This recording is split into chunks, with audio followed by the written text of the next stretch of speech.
আসসালামু আলাইকুম ওয়া রাহমাতুল্লাহি ওয়া বারাকাতুহু। নাহমাদুহু ওয়া নুসাল্লি আলা রাসূলিল কারীম, আম্মা বাদ।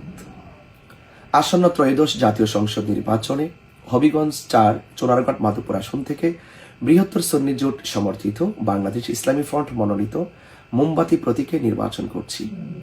রাষ্ট্রের চলমান সংকট, জানমালের অনিরাপত্তা এবং ডেভিলের নামে বিভিন্ন নামে যে সাধারণ মানুষদের সাথে যে রূঢ় আচরণ করা হচ্ছে এবং পাশাপাশি মিথ্যা মামলা, হুমকি এবং সমর্থনকারীদেরকে মামলা দেওয়ার যে হুমকি দেওয়া হচ্ছে এবং পাশাপাশি হয়রানি করা হচ্ছে, মামলা বাণিজ্য করা হচ্ছে, সেগুলোকে বন্ধ করতে হবে।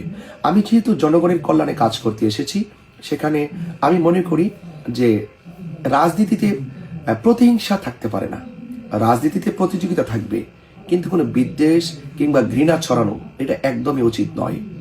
আমি যেহেতু রাজনীতি করতে এসেছি, আমি জনগণের কণ্ঠ হয়ে কথা বলবো, মানুষের দুঃখে আমি দুঃখিত হব এবং পাশাপাশি আমার কথা এবং কাজের মধ্যে কোনো ফারাক থাকবে না। আমি জনগণের হয়ে কাজ করব।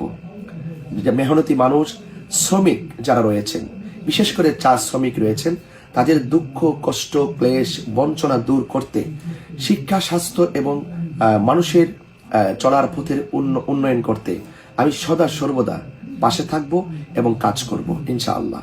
আমি মনে করি যে রাজনীতি হবে মানুষের জন্য, মানুষের কল্যাণের জন্য। সেখানে কোনো প্রতিশোধ থাকবে না, প্রতিহিংসা থাকবে না। দল, মত, ধর্ম, বর্ণ নির্বিশেষে যার যে অধিকার রয়েছে, সেই অধিকার প্রতিষ্ঠায় একজন প্রতিনিধিকে সব সময় সেই মানুষের আবেগ, মানুষের চাওয়া, মানুষের প্রত্যাশা, তাদের যে আবেগজড়িত কণ্ঠ আছে, সেই কণ্ঠকে হৃদয়ে ধারণ করে মানুষের পাশে থাকার নামে রাজনীতি। ইনশাল্লাহ অবশ্যই এই যে মাধবপুর, চোনারঘাট মেহনতি মানুষ থেকে শুরু করে সর্বক্ষেত্রে আমি তাদের পাশে থেকে আমি সেবা করার চেষ্টা করব ইনশাআল্লাহ। সবার দোয়া এবং সবার মনসম্মতি আমি প্রত্যাশা করি। আসসালামু আলাইকুম ওয়া রাহমাতুল্লাহি ওয়া বারাকাতুহু।